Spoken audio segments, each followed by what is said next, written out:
first time. You don't need to be good the first time. You just need to have a first time.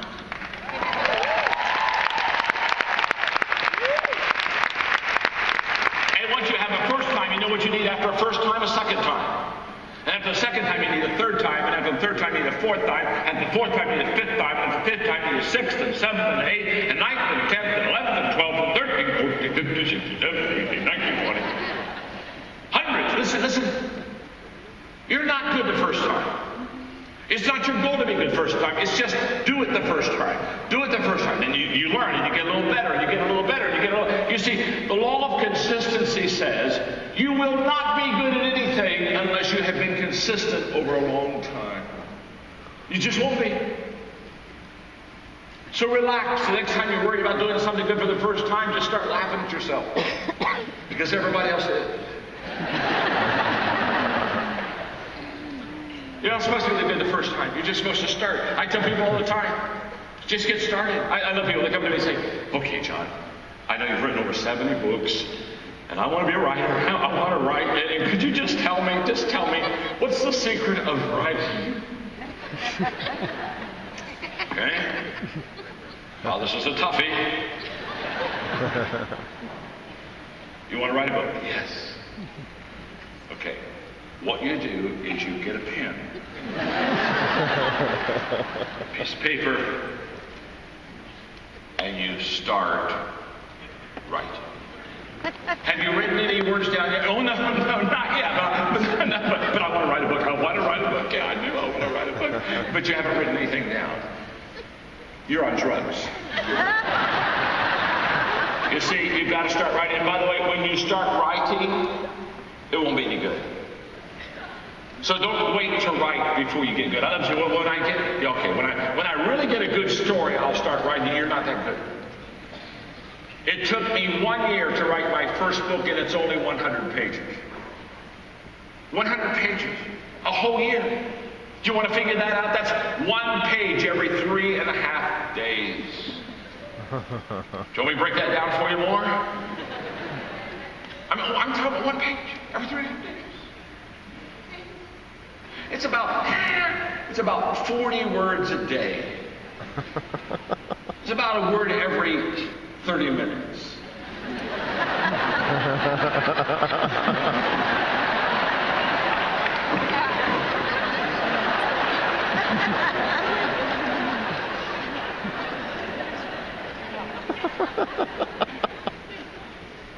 And I had in my 100 pages, I had 33 chapters.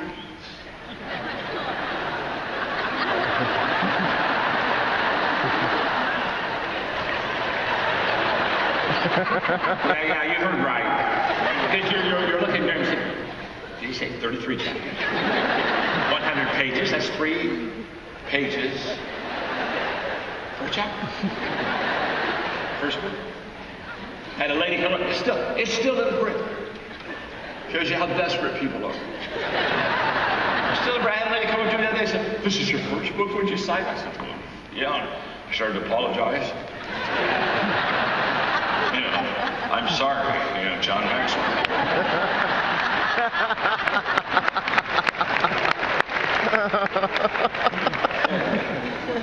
And she said, well, I love this book. And I just stopped writing. I said, you do? Oh, she said, I love this book. She said, I said, what do you love? She said, the short chapters. She said, just 3 pages. She said, it's easy to read. She said, what made you, this is ingenious. What made you think of just doing 3-page chapters? I said, lady, it was my first book. Let me explain to you. It took me weeks to do 3 pages. In fact, some of the chapters are 2 pages too long. It was my first book. You're not good when you do your first. You're not good. You're not going to be good. You don't even try to be good. You just got to go. You see, the law of consistency said the only way you'll ever become great at anything is to be consistent at something. Did you get it? The only way you'll ever become great at anything is to be consistent with something.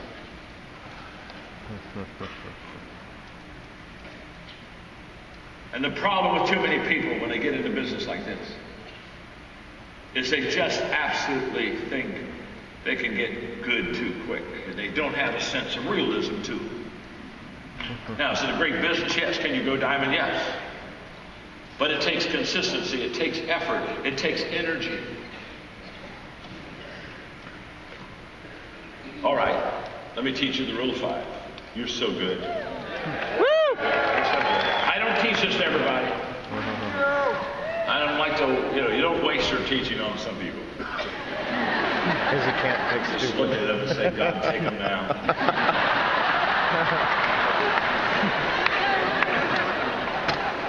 Doorbell rang, nobody's home. But you're good. You're good. You're ready. What I want to teach you for the next 8 minutes will change your life. Now, I'm not saying could change your life. If you can grab what I want to teach for the next 8 minutes, you'll never be. You'll catch me. You'll catch me like the guy caught me last night. I was in one of those little candy stores getting me some licorice jelly beans for my nourishment for today. It's part of my preparation. I got a pack. And he came up to me and said, John, he said, I heard you 7 years ago, you changed my life. He said, tell me about it. Rule of 5. I'm going to teach you the rule of 5, and this will change it. So look at your neighbor and say, this will change your life. This will change your life. Look back at your neighbor and say, and it needs to be changed.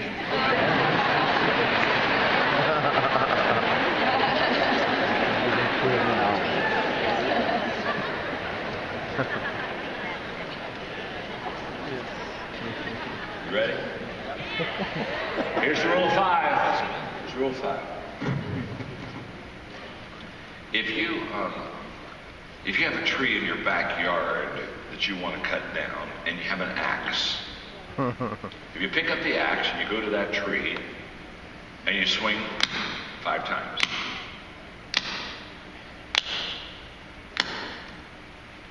put the axe down. Next day, go out in the backyard, pick up the axe, go to the same tree.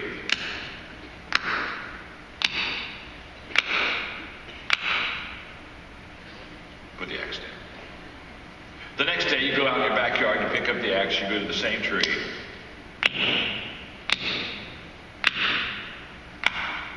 5 times. If every day you pick up an axe and you go to the same tree and you take that axe and you swing 5 times at that tree, just 5. Not 15, not 50, not 500. 5 times.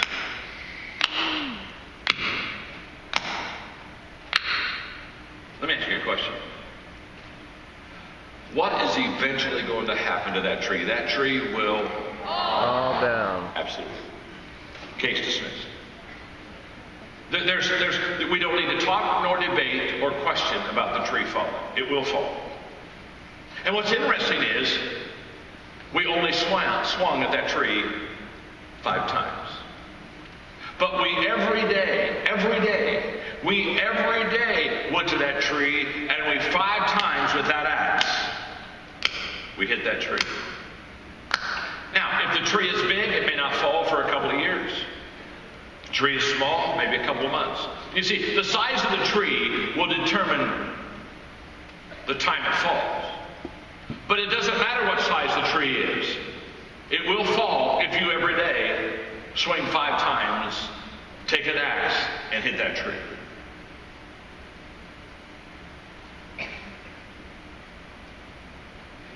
You've got to ask yourself a question this morning. What's my tree? What's my dream? What do I really in my life want to accomplish? And by the way, it's what's my tree, not what are my trees. You see, if you go out every day and you swing 5 times at a different tree, you don't knock any trees down, you just have a scarred forest. Most people, that's how they run their life. They just scar things up. They don't fell the tree because they don't consistently come back to the same place and consistently Swing 5 times that. So let's go back to my tree. My tree is writing books. That's what I do. So people say, well, my God, John, how do you've written 72 books? Oh my gosh, you must be brilliant, you must be a genius. 72 books, oh. Nothing brilliant, nothing genius. Or I told you how long it took me to write my first book. So genius is not in it. In fact, if you just look at me, all of you should be greatly encouraged today. By the way, this is not in the teaching, but I'm going to stop long enough because you need to hear it. Success creates a gap between you and other people. Are you with me? I call it the success gap.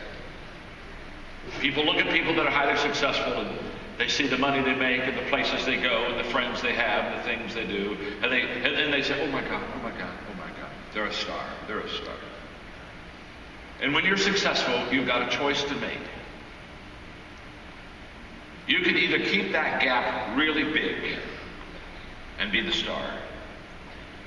And if you keep the gap really big, you're the star and you have what they call fans. You have fans that follow you around. They're fans. Or you can make a determination to close that gap. You see, many years ago I said, I'll close the gap. And you close the gap by not talking about how great you are. You close the gap by talking to people about the things that you've missed and the things that you failed out. You use a lot of self-depreciating humor, and you help people understand that you're not a star. You see, my name's John. I don't want fans in my life. I want friends. And I determined the only way you get friends is close the gap. Because when you close the gap, you make success possible for other people. Now they don't see you as the star and say, I would like to be like you. They see you as a friend and say, I could be like you. All of a sudden it's off of you and what you've done, and it goes to what they can do, and it is empowering, it is releasing to people. And if you really want to, in Beachbody, if you really want to just develop a culture, a culture of success, close that gap. I work hard at it. When I go international, it's just rock star stuff, and I won't allow it. They want to usher me in, they want to usher me out. I get the security guys all the way. I walk through the crowd, I shake hands, we take pictures, I talk, I kiss babies. I want to be your friend. When I'm done today, I want to walk off stage. I want you to say, I can do that. I can be successful. You see, if you want fans when you walk off stage, everybody talks about how great you are. If you want friends when you walk off stage, everybody thinks how great they can be. And there's a world.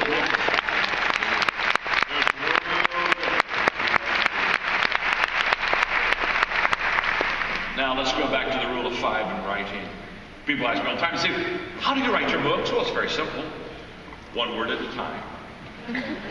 I've not found another method. I've tried a couple times to a blank page, look at it and go.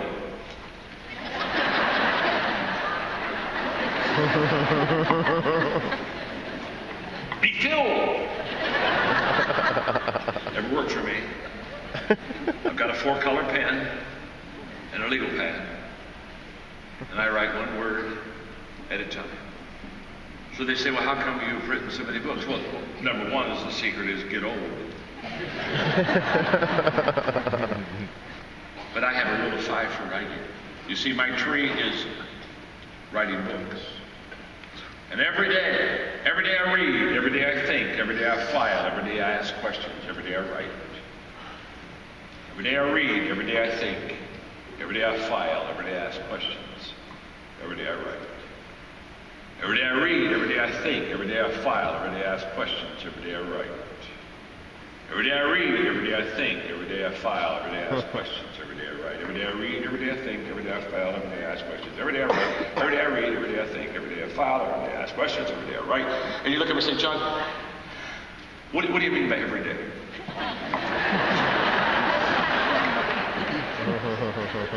What I mean by every day is every day. Now, okay.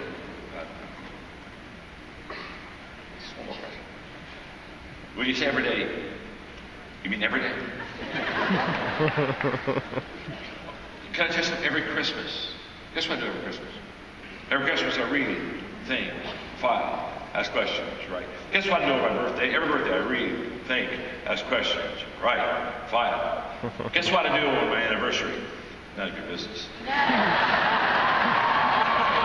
But during the day I read, think, file.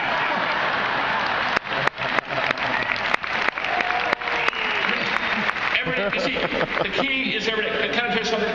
You're better to do essential things every day than big things someday. We overestimate the event. We underestimate the process. And the law of consistency says you can't do that. You can't underestimate the process. The secret. Okay, here, I told you earlier, I'd tell you the secret of success. You thought I'd forgotten it. I forgot it. I'm going to tell you right now, the secret of... No, I'll tell you right now, I was just too fast. You'll take it for granted. I'll make you wait longer. But look at your neighbor and say, sometime John's going to teach you the secret of success. Go ahead and tell him. Sometimes John's going to teach you the secret of success. See how much better it is when you have to wait for something? He's going to teach you some of the secrets. Now you're ready to listen. The secret to your success is determined by your daily agenda. What you do every day determines your success. Every day, by what you do, you're either getting better or worse. Every day, you're either preparing or repairing. Every day. Every day. People come to my life and they say, John, what books? What books should I read? If you've written 72, I can tell you what books you should read. You should read the 15 Laws of Growth, which I'm teaching on today, because I'm going to give you maybe one more law and then I'm done. The second thing you ought to read a book I wrote called Today Matters. That'll change your life. I have what I call the Daily Dozen, 12 things you need to do on a daily basis that will ensure your success. And the third book is How Successful People Think. Because the greatest gap between successful and unsuccessful people is the thinking gap.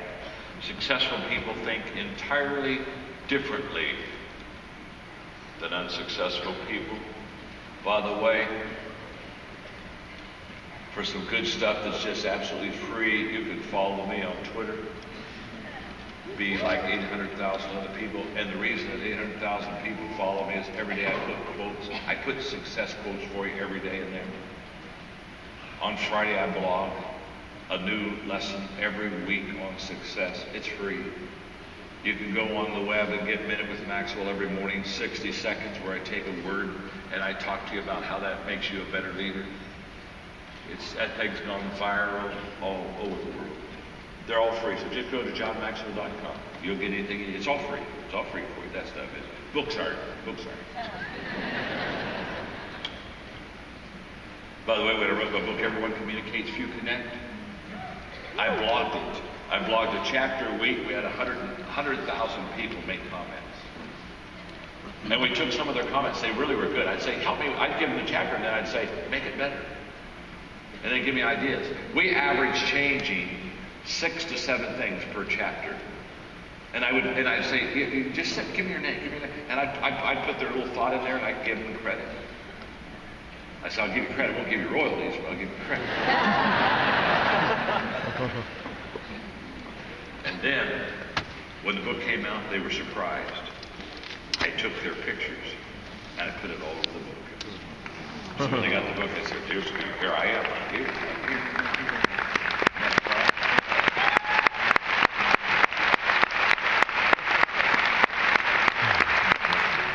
I wish I had time to talk to you about communication. Oh my God. It's a phenomenal subject. If you can communicate effectively with people, the world will be yours. The ability to connect with people is the number one success ability that will give you what you need in life. That's a fact. Okay. Let me teach you one law. I've got 4 minutes and 16 seconds. One more law. That gives you 5. That means you only have 10 to go. And if you don't get the book by the weekend, you probably never will make it in this business.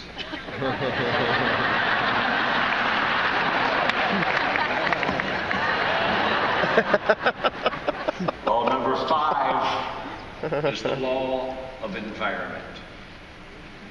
And the law of environment says growth thrives in conducive surroundings. In other words, you grow better when you're in an environment that is conducive to growth. And I save this law to last because I think that's one of the great contributing things that Beachbody does for you.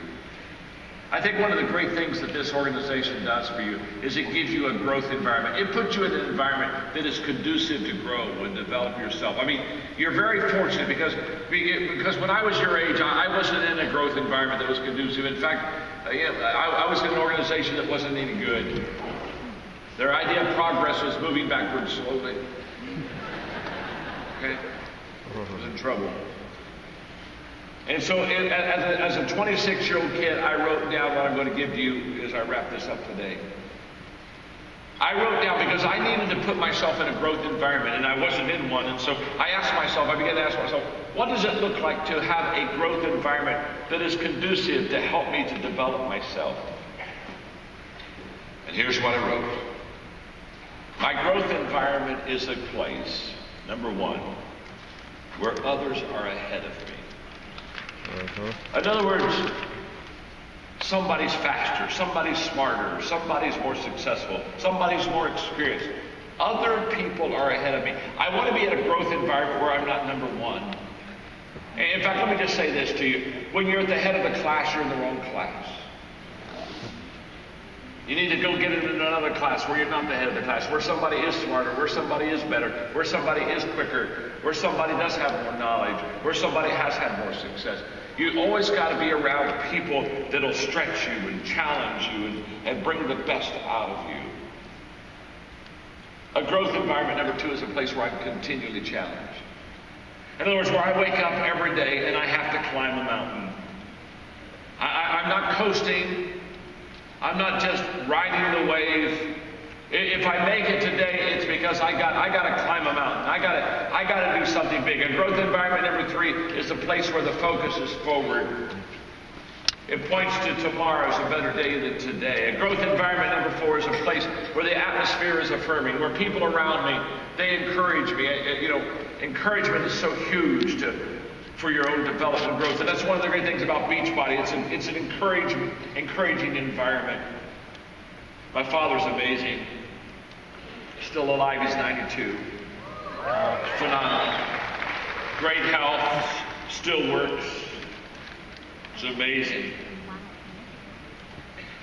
fact, it's so fun. He's in the senior citizens complex. He lives in a village. He can care for himself. And so he became kind of like the pastor of this village. So he had a Sunday morning service and he filled it up. And so I went to another Sunday morning service and he filled it up. And so I went to an afternoon service and he filled it up. So we're having lunch the other day and he looked at me and he said, "Son," he said, "we're just growing so fast." He's 92.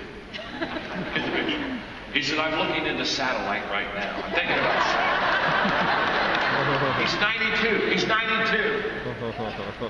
He's a major encourager. Just encourages everybody.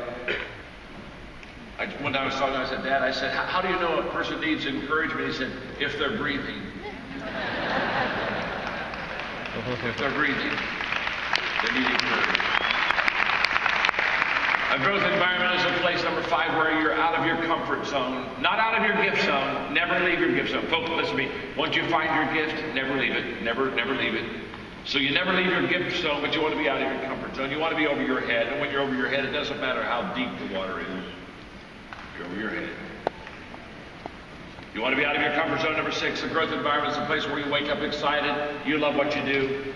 Nobody has to pump you up. Nobody has to get you up. Nobody has to motivate you to get up. You love it. Number 7, a growth environment is a place where failure is not your enemy. You can fail and be encouraged because you realize you're probably one step closer I wrote a book several years ago called Failing Forward. Life-changing. Another book comes out in October, my next book, which is like Failing Forward. It's called Sometimes You Win, Sometimes You Learn. It's a good title, isn't it? Doggone. After 72, you just get good. Small consistency. A growth environment is never a where others are growing. In other words, you're not the only one growing, so you're not like sticking out like, oh man, you're growing, and the rest of us, we haven't grown for a long time. Number 9, a growth environment is a place where people desire change. They want to change because they understand they can't grow without changing. Number 10, a growth environment is a place where growth is modeled for you. You get to see it with your own eyes, and you get to experience it, and it's expected of you. That's what a growth environment is. My time is up. I'm going to close my legal pad, and I'm going to say you were a pure delight